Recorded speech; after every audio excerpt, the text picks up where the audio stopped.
Hello everyone, welcome back to my YouTube channel hashtag study. और आप सभी को पता है यहाँ पर आपको बीएड के lesson plan with unit plan, miniatures etcetera एकदम फ्री में प्रोवाइड करवाया जाता है। तो वीडियो में एंड तक बने रहें और वीडियोस अच्छे लगे तो प्लीज मेरे चैनल को सब्सक्राइब कीजिएगा एंड शेयर कीजिएगा। सो गाइज, आज हम करने वाला है हमारा यूनिट प्लान। और यूनिट प्लान के लिए हमारे जो 4 लेसन थे वो हमारे पूरे कंप्लीट हो चुके हैं। तो आज हम यूनिट प्लान बनाएंगे, फिर हम नए लेसन स्टार्ट करेंगे।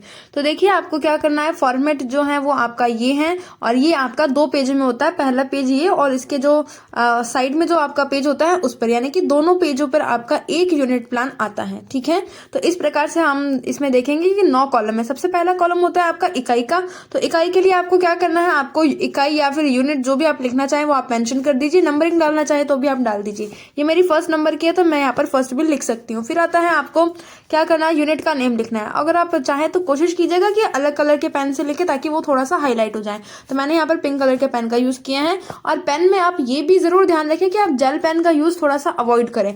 बिकॉज ये होता है कि अगर आप जेल पेन का यूज करते हैं तो जेल पेन का यूज करने के बाद में अगर कोई मिस्टेक होगी तो आप उस पर लगाते हैं व्हाइटनर यानी कि फ्लूइड। तो जब आप वो लगाते हैं ना तो उस पर आपको लिखना नहीं होता है वापस से। इसीलिए आप कोशिश करें कि आप नॉर्मल पेन काम में लें, जेल पेन काम में ना लें। हालांकि ये जेल पेन है बट इसका मैंने हेडिंग के लिए ही यूज किया है। ठीक है, फिर आता है उप इकाई यानी कि शिक्षण बिंदु की हम कह सकते हैं। तो इसमें आपको क्या करना है, जो आपका लेसन का नेम है, जितने भी लेसन है उन सबका नेम लिखना है। और टीचिंग पॉइंट्स, पहला आपका क्या है, पदार्थ। तो पदार्थ लिखना है। फिर ABC करके मैंने क्या करा है, तीनों टीचिंग पॉइंट यानी कि पदार्थ की परिभाषा, स्वरूप और गुण। तो आप इसमें मेन शब्द लिख दें, परिभाषा, स्वरूप और गुण। पूरा ना लिखे बिकॉज हमारे पास इतना स्पेस नहीं होता है और वो थोड़ा अच्छा भी लुक नहीं देता है। ठीक है, आप चाहे तो पूरा भी लिख सकते हैं, ये आपकी चॉइस है। फिर आता है आपका दूसरा लेसन प्लान। हमने किसका बनाया था, पदार्थ की अवस्थाएं। तो इसमें क्या है, ठोस, द्रव और गैस। हो गया कंप्लीट। तीसरा है आपका कि पदार्थों में अवस्था परिवर्तन यानी कि स्टेट का जो चेंजेस होता है वो तो किसमें होता है, ठोस, द्रव और गैसों में। तो पहला है आपका ठोसों में, द्रवों में और गैसों में। फिर आता है वाष्पीकरण की बात करें, इवेपोरेशन हमने किया ही है रिसेंटली।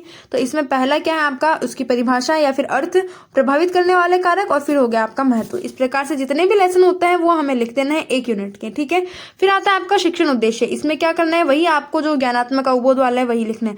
अब इसमें आपको ध्यान क्या रखना है गाइज, आपको ये ध्यान रखना है कि ज्ञानात्मक अवबोध और जितने भी ये हैं उसमें आपको हर एक सेंटेंस जो है आपके हर एक लेसन उसमें आपको इंक्लूड करना है। ठीक है, यानी कि मैंने क्या किया है, यहाँ पर आप देखेंगे, पूरा सुन लीजिए एक बार। पहला आपका ज्ञानात्मक। तो ज्ञानात्मक में मैंने क्या किया है, पूरे यूनिट के हिसाब से यहाँ पर सेंटेंस बनाए हैं। तो विद्यार्थी पदार्थों के बारे में प्रत्यास्मरण कर सकेंगे, विद्यार्थी पदार्थ की अवस्थाओं के बारे में प्रत्याभिज्ञान कर सकेंगे। अवबोध, विद्यार्थी अपने पूर्व ज्ञान की नए ज्ञान से तुलना कर सकेंगे और विद्यार्थी ठोस, द्रव व गैस की व्याख्या कर सकेंगे। जबकि अगर हम अलग लेसन बनाते हैं ना गाइस, लेसन प्लान, उसमें हम क्या करते हैं, अगर ठोस का बना रहे हैं तो हम ठोस की व्याख्या कर सकेंगे ऐसे लिखते हैं।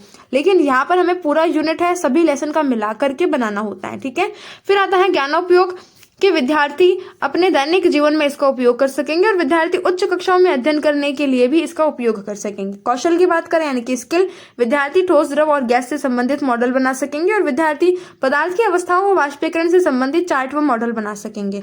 ठीक है, ये आप लिख दीजिए, एक चार्ट का और एक मॉडल का। सहायक सामग्री की बात करें तो पहला आपको सामान्य शिक्षण सामग्री लिख ली, ये सभी में सेम होती है, चौक, डस्टर, रोलर बोर्ड और पॉइंटर। फिर आता है आपका B, विशिष्ट शिक्षण सामग्री, जिसमें आपको क्या करना है, जितने भी आपके बेस्ट मिनिएचर्स हैं आपको उनके नाम लिखने हैं। तो मैंने क्या किया है, यहाँ पर ठोस में कण की स्थिति का चार्ट पहला आपका इंट्रोडक्शन में आता है तो ये मैंने लिख दिया।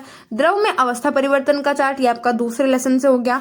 फिर आता है वाष्पीकरण का मॉडल, तो ये हमारा हो गया चौथे वाले लेसन से। इस प्रकार से लिख दिया।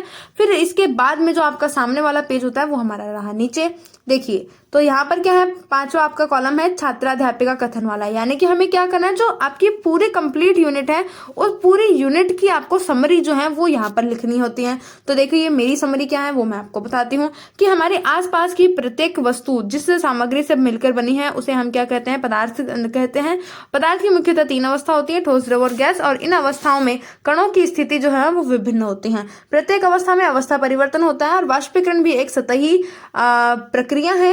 मैंने प्रक्रिया नाम नहीं लिखा, आप जरूर लिखे। वाष्पीकरण एक सतही प्रक्रिया है जिसका बहुत ही महत्व होता है। तो जितना मेरा स्पेस था उस हिसाब से मैंने लिख दिया है। अगर आपके पास स्पेस ज्यादा तो आप इसमें और भी ऐड कर सकते हैं। छात्र छात्रा क्रिया हमेशा सेम होती है कि विद्यार्थी ध्यानपूर्वक सुनते हैं, समझते हैं तथा अपनी नोटबुक में नोट करते हैं।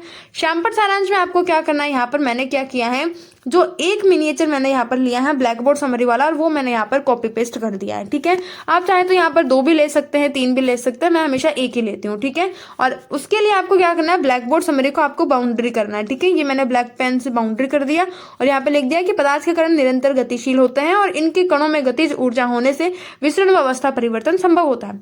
मूल्यांकन प्रश्न की बात करें तो आपको क्या करना है, आपके 4 लेसन हो, 5 लेसन हो, उनमें से सभी का आपको एक एक सेंटेंस लिख देना, एक एक क्वेश्चन लिख देना है। तो मैंने क्या किया है, यहाँ पर आप देखेंगे पदार्थ किसे कहते हैं, पदार्थ की कितनी अवस्थाएं होती हैं, पदार्थ के कोई भी 2 गुण बताइए, ऊर्ध्वपातन क्या होता है और वाष्पीकरण से क्या तात्पर्य है। हो गया आपका।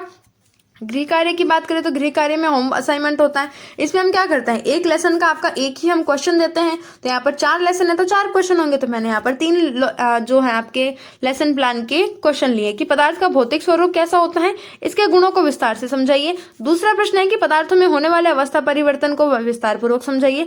वाष्पीकरण क्या होता है और इसे संक्षिप्त से चित्र सहित समझाइए। ठीक है, इस प्रकार से आपका ये यूनिट प्लान कंप्लीट होता है। अगर वीडियो अच्छा लगा हो तो लाइक कीजिएगा, चैनल को सब्सक्राइब कीजिएगा, नोटिफिकेशन बेल ऑन कीजिएगा। मिलते हैं अगले एक और वीडियो में, तब तक के लिए thank you, see you, have a good day.